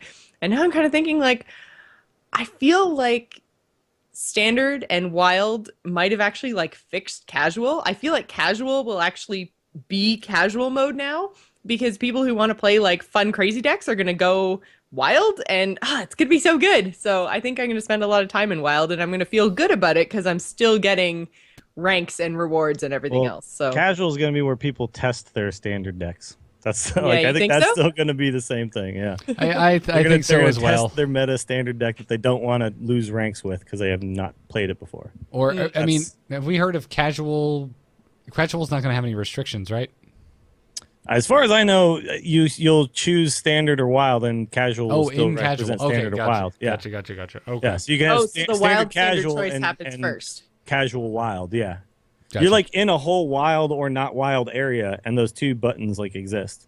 The Oh, wild okay. one has like all these like vines and stuff. Like it's wild, man. We're out in the jungle. The jungle. Yeah, Except in your and then deck- standard doesn't have Except that. in your deck manager, it looks like decks that are wild will have vines around it, and decks that are not will just be Yeah. they look as we are. And looks like they'll just. I'm assuming they'll just be mixed together. And if you include, I would assume you would probably select standard or wild upon making your deck. Otherwise, I think it's depending on the deck that you have selected. I think I don't know. Again, I haven't like clicked around in it, so. yeah. But I Yeah, did see exactly. some. I did see some screenshots. Yeah. Yeah, that's where I saw the deck icon with the wild vine around it and whatnot. Speaking of casual, by the way, Twisting Fate or Hazard, he's been writing for Tempo Storm. He actually asked me some questions, and he wrote an article about casual. So if you're interested in that, I think it's just on tempostorm.com. I don't have a link handy, but I'll look for it and I will. I think Let most people know, people but could people should find go check it out. tempostorm.com. I did see that, by the way. It was a good article. Yeah.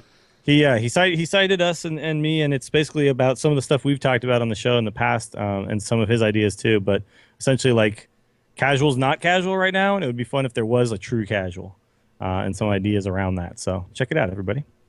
Yeah. I already talked about all the paladin stuff. I'm not going to continue to beat that dead horse. Priests are losing. Velen's chosen. I think priests are going to be okay. Dragon priest still going to be a thing.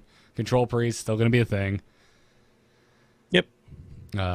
Talked about rogues losing Tinker Sharpsmith oil. That's a big one. I'd be really happy to hear about Velen's Chosen going away if it was affecting Arena.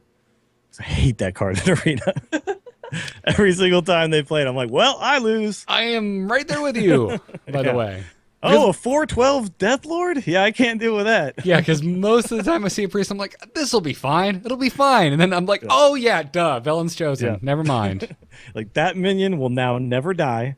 It will continue to heal that and kill all of my stuff. from Minion here on. buffing so strong in Arena.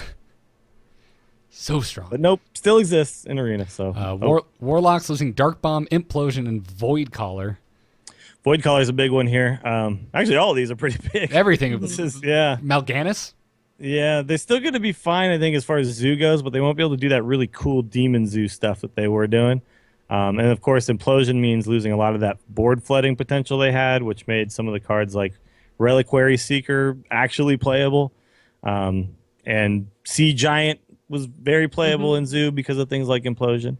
Knife Juggler, obviously. But, yeah, these are all pretty good cards, man. I'm sure Warlocks will be fine. They still have Life Tap, right? So Yeah. they're chilling. Priests are losing Light Bomb, aren't they? I forgot about that. That's Yeah. a Oh, yeah, big they're losing loss Light for Bomb. priests. Yeah, that's a pretty big deal, That too. is a big loss for priests. Deathspite and Shield Maiden for warriors are pretty big things to mention. Not to mention, we also live in a world where we're keeping basic and classic cards, and Warsong Commander is still this flaming pile of poo. Yep. Yeah. Oh, one of my class cards is completely useless? Okay. Great. They're not okay.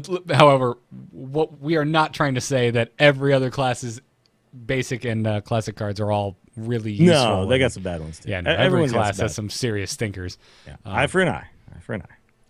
Never forget. Damn it. I don't know. You're losing Avenge. What are you gonna put in, man? I'm putting in Eye for an Eye. So should you all. It's off guard.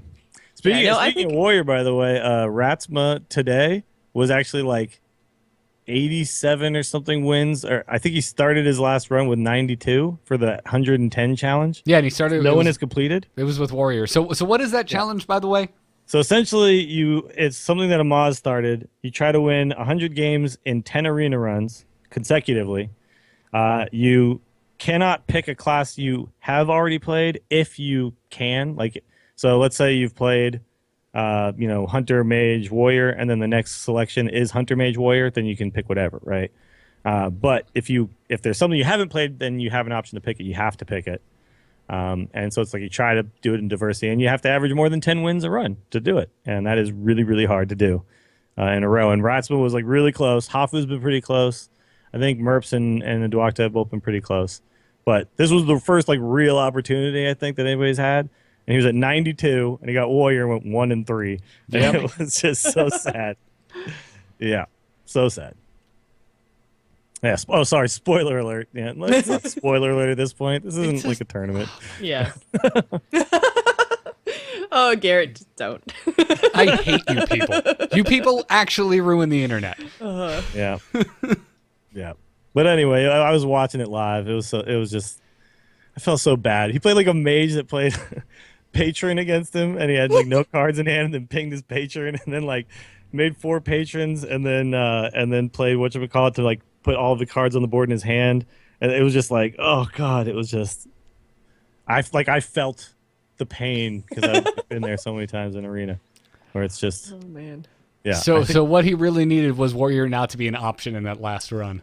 Yeah. He couldn't pick Druid. He could have picked Hunter, but I think technically Warrior is slightly better now than Hunter. Although I would have picked Hunter because I'm just terrible with Warrior. Me too. Echo of Medivh. Thank you, Stefan Hacks. Yep. Anyway, rip Ratsma. Sorry. He'll do it again. So, any closing thoughts on all of this stuff? Any other cards that we're losing that were not mentioned? Any other closing thoughts before we take one email and call it? I think I'm good. yeah, Overall, I'm really happy with the way this is going, and I think it's really, really good things for Hearthstone overall in general. So even though we're quote-unquote losing things, which I still don't think is the best way to kind of look at it, I don't think it's the best word for it because it's still going to be playable in Brawl and in Wild. And Arena. In Arena. It's a rotation. And I think that there's kind of a little bit of maybe a growing pain right now because this is the first time that it's actually happened in Hearthstone. So I think that once it actually happens and comes into play, going forward, it's going to be a lot smoother and people are going to be a lot happier about it. I think it's just a growing pain. Yeah, I don't even think, like, for me personally, I don't think there's any growing pains, but I do think the community is going to have them. But one thing I do want to say about this is Hearthstone attracts so many people who don't have a history of playing competitive card games, which is a really, really positive thing that Hearthstone does. Including us. Yeah, absolutely. And that I don't think is going away. This was kind of inevitable and had to happen. And I think a lot of people who just don't have experience with competitive card games look at this change and go like, oh no, and like they all become doomsayers all of a sudden. But the truth of the matter is that a year from now, like, our show will still be around. I think the game will still be viable because of a change like this. And if this change never happened, then I think you really could slowly see the demise of a game like Hearthstone because it'll just crackle under its own weight. Crumble under its own weight. Crackle is more Hearthstone, yeah. Yeah. It will crush it under will its own fall weight. for 3 or 6 damage. It will fireball under its own weight. Under its own. It's one of those things that it had to happen, and it's actually way better to do this now than to put this off and do it 2 years from now when it's too late. So I'm really happy for this. Really, really happy for this. Came sooner than I thought, and I'm happy for it. Mm-hmm.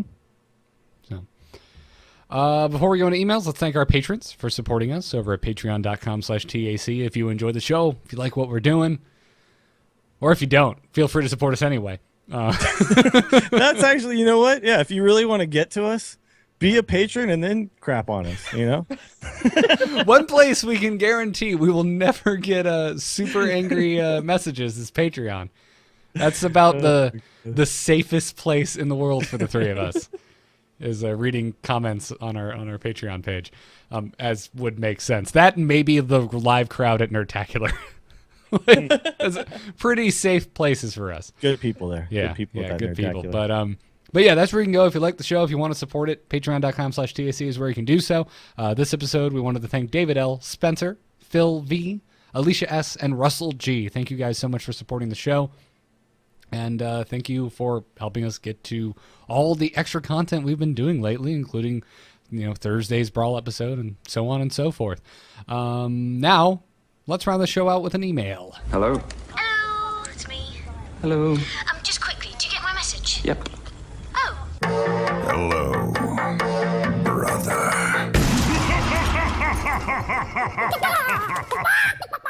I'm laughing so hard at chat room right now. It says, "Join to crap on us, Dills." 2016. That's a quote. You can quote me on it. Yep. You can send your emails to tacpodcast@gmail.com. That's TAC podcast@gmail.com. Our only email today, because we knew the show was going to go pretty long, comes to us from Zarek, is how I'm going to choose to pronounce that one. Dear on board. Petulant Poultry, I am a newish player. I started in November and seem to consistently finish seasons at rank 15 and between 15 and 12. I am writing today to share my thoughts regarding the decision to switch to the standard/wild format. To me, it seemed from day one that such a switch would be necessary due to the sheer number of cards. It is simply the only way for new players to be able to remain even marginally competitive, and for Blizzard devs to not inadvertently create impossible to beat decks. We're with you so far. Under the new system, a player could conceivably purchase 2 adventures, $20 to $25 each, plus one 40-card set, $50, and be reasonably ready to advance in the game. That would simply be impossible if old sets were not rotating out. That being said, I also feel that Blizzard is failing to take advantage of some of the benefits of this game being an electronic game. Due to the fact that this is not a paper card game, the Magic release format does not need to be followed. It would be a much more interesting and exciting meta, in my opinion, if we were to get 3 45-card expansions, the size of an adventure, released more frequently compared to the large 130 to 140-card expansions that we currently see. This would allow Blizzard to adjust the meta granularly and would force players to rethink decks on a season-by-season basis. Another thought that I had while contemplating the new format was that there could potentially be a third way to play, which would have the effect of both limiting cards and allowing for older cards to be played. Every season, a new set of rules would be released that would include 2 adventures and 1 large set. Having a constantly changing format would certainly keep players guessing and would force a lot of creativity. It would also prevent older cards from being useless due to only being playable in the wild format. Thanks for the podcast. Keep up the good work. That last one, man, I went cross-eyed while trying to understand that, so I don't think that will ever happen. No, but I get what he's trying to say. It's essentially like rather than there's only standard and wild, there's also, you just pick from 2 sets randomly across all the sets that exist, and you say you can build out of those. And people can do that on their own. They just to create that as a whole new format is you're talking about splitting a tiny percentage of the base off and trying to get them to play it. I don't know if that's really realistic. Yeah, and we just had a tournament this past weekend, I think, do a pretty successful attempt at trying a limited sealed Hearthstone format. I really did. You guys watch the Red Bull? Yeah, team it was a battle? mess for a while, and it got much better. Yeah, I got home late and mostly just caught the tail end of the last round, and then I saw the finals. It was great. Like the format was fantastic. The players really enjoyed it, and once they kind of like hashed out the presentation problems, because again, no one had tried to do this in Hearthstone before. It was incredibly ambitious. Yeah, and I think the next time they do it, it's going to be a much more polished product. They're going to understand what did and didn't work, but more of it worked than didn't, and it was really fun to watch at the end for sure. Yeah, all of the hiccups at the beginning, I only was a party to as a result of reading Twitter. I didn't actually sit and watch any of it. So by the time I got home, I was like, "This seems great." I Yeah, can't believe everything's how pretty well this polished turned by the out. time I started watching. I couldn't believe how well it worked switching between 3 simultaneous games, and how good the casters did. Like, it didn't seem like they were like as smooth as usual, but Yeah. damn, guy, like they would be thrust into just looking at a game that they had left 5 minutes previous and being like, oh, well, I guess this is the state we're at now. Let's and it worked really well. What they need to do, I think, is not have like one, like you start on one game, but you don't have one featured game, and you basically just switch the entire time, and you tell people like which game they're watching and which, they need to label things just a little better. Yeah, But also, that's I what really found. liked when they stepped back and said, "Let's listen in," because and that was the hardest thing I think for them to do. Sometimes they were like, "Oh, let's listen in." And they're talking about a different game. So like that's where they need to get a little bit more polished. But And another time they were like, let's listen in, and no one was saying a word. yeah. Like you should only start listening in when like someone else goes like, oh, they're talking about game number 3, and someone's giving them cues, and then they can do it. And that's just something no one was used to doing. Yeah, I think that would require a really talented producer that could listen to what the casters were watching and talking about, and could very quickly switch and listen to see if the team was actually talking about it. Be like, all right, and caster, switch to you're going to listen into this one now. But that would they need someone who's used to multi-camera directing, essentially, because that's what they do. They pay attention to a whole bunch of sources, and then it's kind of like live editing, right? They figure out what needs to be shown at any given time. right. They just no one's used to that at this point.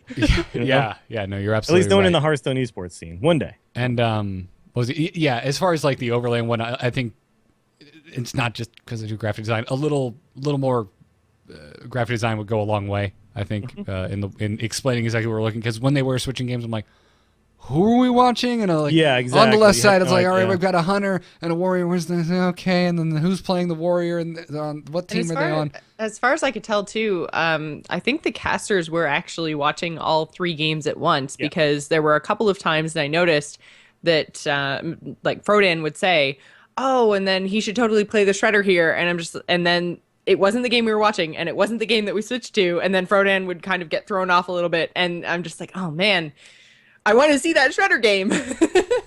Yeah, that was definitely frustrating from the viewer perspective. But again, trying something new, there's always going to be some hiccups, and I think I think overall they it did was- as well as we could reasonably expect. Although according to Twitch chat, like Red Bull was themselves like murdering all of their parents or something. Like Twitch chat was going crazy, and it was like, guys, settle down. Who Yeah.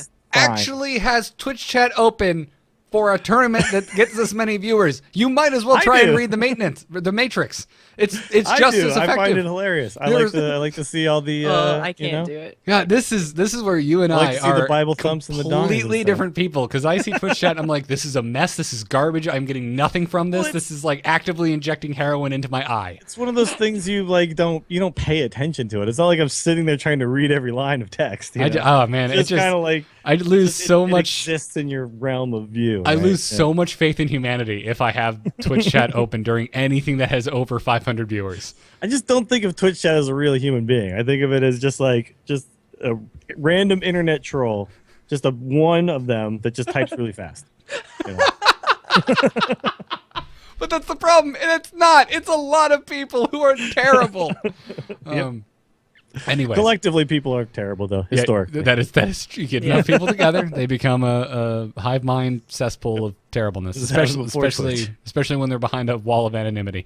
Anyway, let's get back to Zarak's. not you, Twitch chat. I'm talking about Twitch chat when Yeah. there's like 30,000 people. Yeah, no, our You, chat Twitch room chat, is, we heart so Yeah. much. Our Twitch chat, the Twitch chat that happens in my stream and this stream and Joss's stream and A-Move stream in general. You guys are the best. I'm talking about Yeah. 20,000 people Yeah, in our Crips and chat Forces room, chat. like again, it's like the Patreon thing. It's a very safe place. Yes. Very. We couldn't ask for a better audience. Yes. Anyway, back to Zarak's.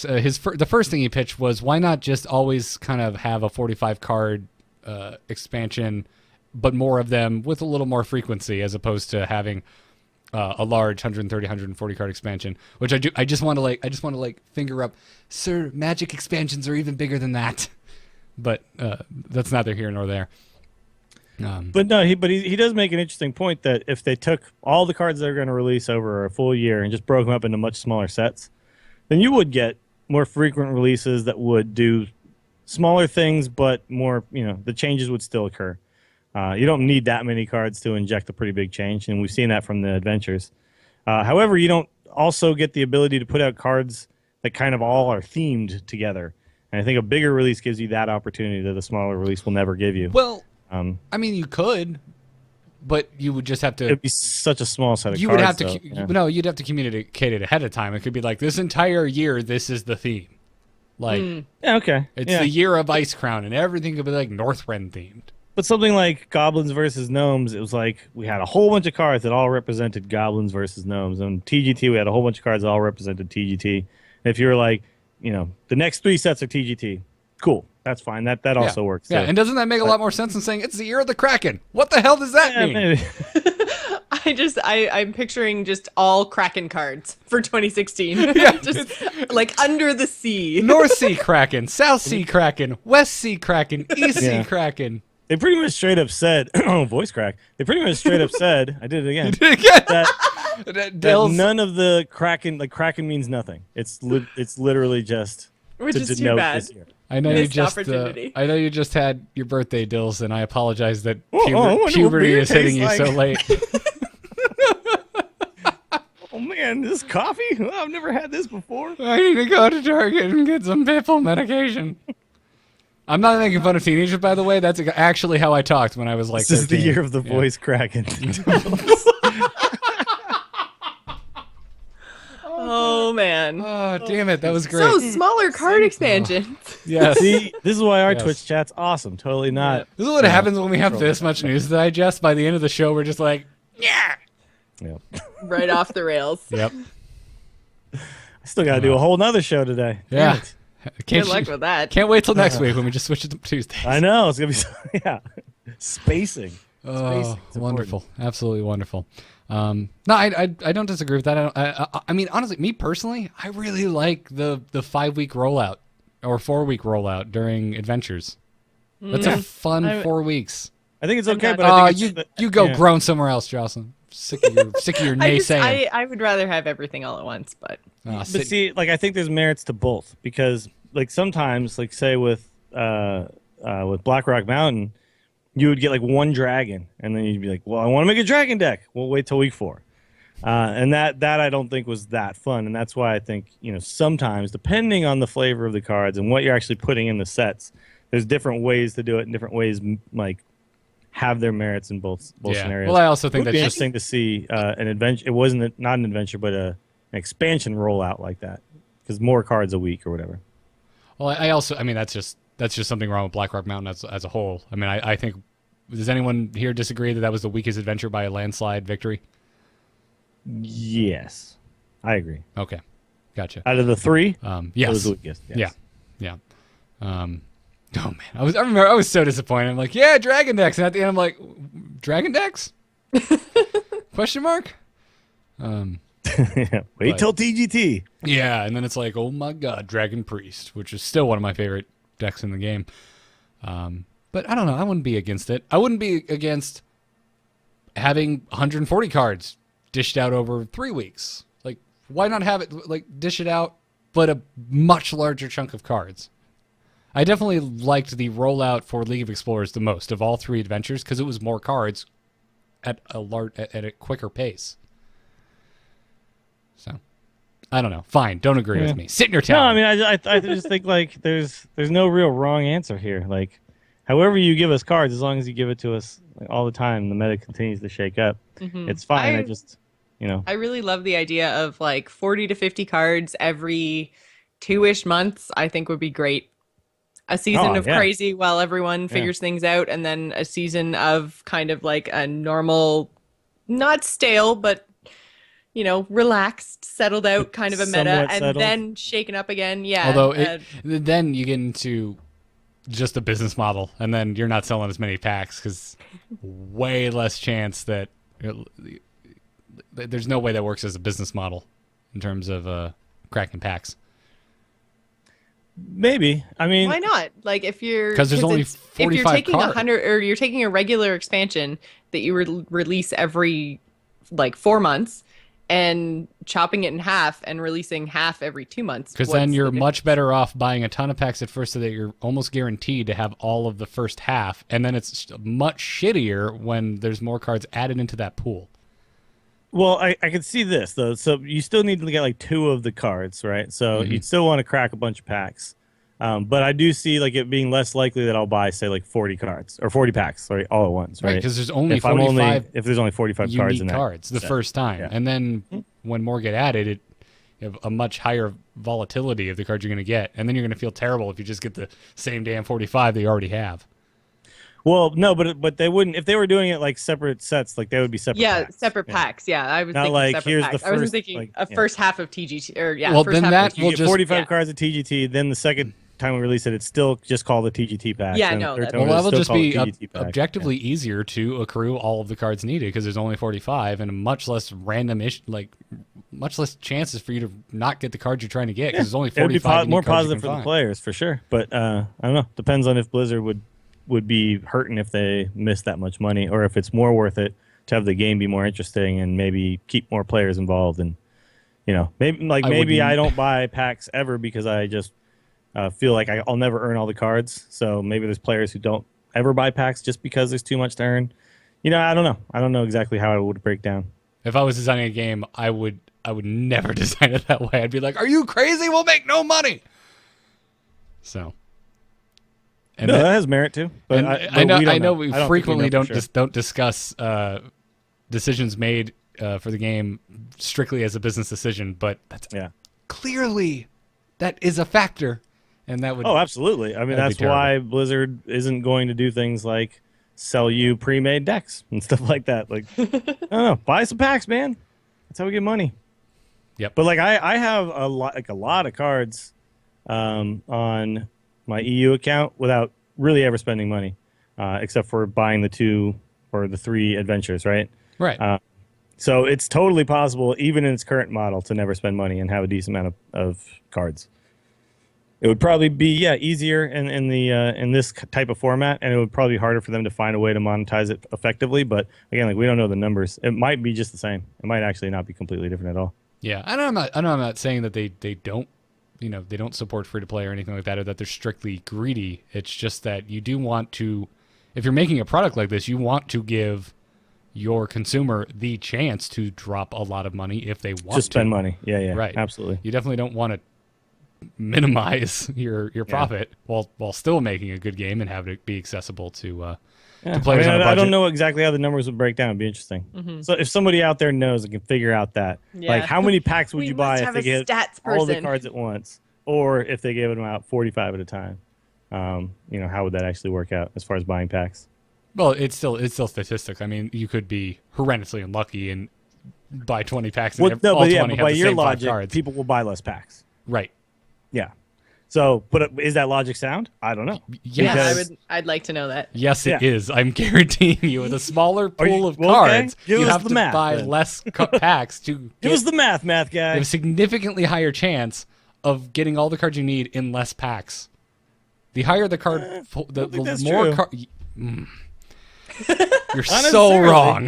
Because over time, you still have to get the 100 and whatever 40 cards, over 135 cards. And 3 different times you'd be making purchases, right?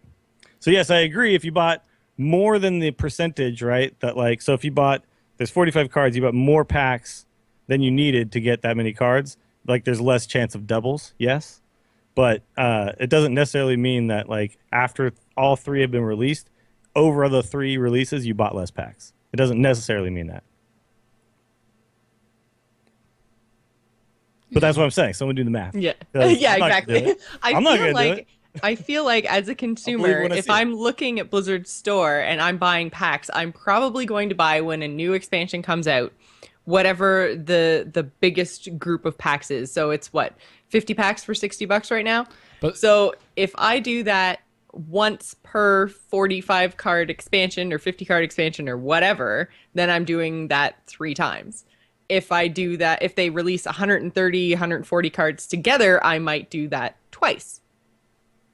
Why would you buy 50 packs when there's only 45 unique cards? Because there's legendaries wouldn't. and epics and all No, kinds but you of stuff wouldn't. in You there. would buy 20. That's the right? point I'm making. You severely decrease the chance that one of that we're going to drop $60 in a sitting in your store. Well, no, but maybe you buy 20 packs 3 times, and then in the end you bought 60 packs rather than buying 40 packs one time.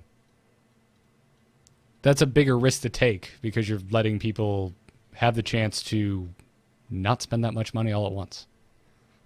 Yeah, people might not buy the last set at all. Yeah, But they might not buy any packs at all. No one might buy anything ever. Like, you know what I mean? Like, I don't know. Oh If there's my only gosh. 5 cards in a set, and you bought a pack, that doesn't necessarily mean you're going to get all 5 cards. You might get 5 of the same card. You might get 4 of one of the other. You still might have to buy another pack to actually get all the cards. I'm just saying the way it currently is a much better business model if you want to be profitable. You're saying, well, okay, Okay. sure. I'm going to say it, and I'm just going to say it. I got it. That's all you're doing. Well, no, I'm trying to give you examples. I'm trying to like talk it out. I'm asking like exactly why it works that way. You're just saying it does work that way. Because I have a much higher chance of getting just all 45 cards from spending less money. All right, I'm just playing devil's advocate because like I'm saying like this might work. It might work. Who knows? Give me the numbers and I'll look at them. I'll go, oh yeah, okay, you're right. And Fair then enough. you know, I'm going to move on for the sake of the show. I think that's an excellent idea. Yeah, I'm all for it. Zarek, I would like more cards more often too. That'll end the show. Patreon.com/TAC to support the show. Write us at tacpodcast@gmail.com if you agree with me or if you agree with Dills. And that will do it. I couldn't get over Jocelyn snickering in the back, and I just wanted to let her give her more time to get it out of her system.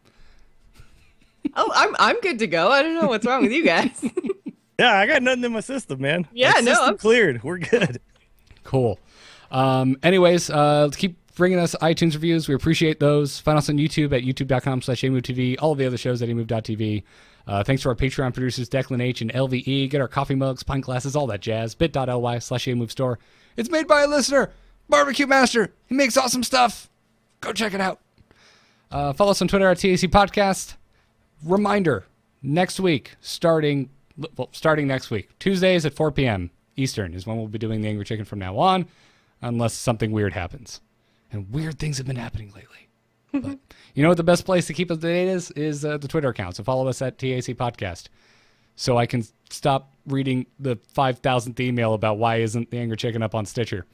Read the Twitter. Please. Please read the Twitter. You Dills, know we're- that if they can't hear it on Stitcher, then they're Yeah, probably they're not not gonna hear hearing your. I know, please read the I know, Twitter I know, shout-out right I know. now. I'm just, I need a pat on the back from everyone who can hear my voice going, yeah, why aren't they following the Twitter? Because that is the place to stay the most up to date on this podcast. Stupid I Stitcher. respond to all the emails about Stitcher. I know. It sucks. Stupid Stitcher. Dills, where can folks find you? You can check me out on Twitter. I'm at Willie Dills, and also my Twitch is twitch.tv/WillieDillsSF. Tonight I'll be doing Stormcast, and Friday is the Instance, unless Garrett is taking over for me there, which may or may not be happening. I don't know. We'll see. And other than that, just the Twitch channel, man. The Twitch channel is where we're going to be most days of the week. And this weekend would have been happening, but Super Bowl stuff, so didn't go down. But I think this weekend I will definitely be doing some weekend streaming, which I look forward to. Especially because Overwatch is back tomorrow. Dude. I know, right? I'm so excited. Yeah. Bring it on. We're going to actually So a see lot what of their that. progression system looks like. Yeah, new stuff, man. This is going to be amazing. So it's going to be hard to tear me away. Like, actually, you know what? Hearthstone, you can come. Your expansion can come whenever. I'll be busy playing Overwatch anyway. So That is a good point. Although, oh no, what if there's another break though, and it happens before oh the God, next please Hearthstone don't do that to me. Because it's a paid for product, right? So at some point they're gonna have to like take it offline and flip the They're gonna switch. kick us all out unless we paid for it. Yeah, you know? go buy your Yeah, but copy. I paid for it, so yeah, but hopefully there's no break period. I hope so too. God, I hope so. Jocelyn, where can folks find you? Right here on A Move TV every Wednesday night at 7 p.m. Eastern for the Gamers In. You can also follow me on Twitch and Twitter at JossPlays. Cool. Follow me on Twitter at Garrett Art, nomanart.com for my graphic design portfolio, and everything else on newmove.tv, Into the Nexus, Angry Nerd, and sometimes on the instance, when Dills isn't on the instance, I guess, is how that pans out. Check out squarespace.com, use the code TAC, get 10% off your first order, and tell them a really funny story that Dills told you about the time Squarespace saved his life, because that's how it seems to pan out. Until then, job's done. Job's done. Job's done. Yes!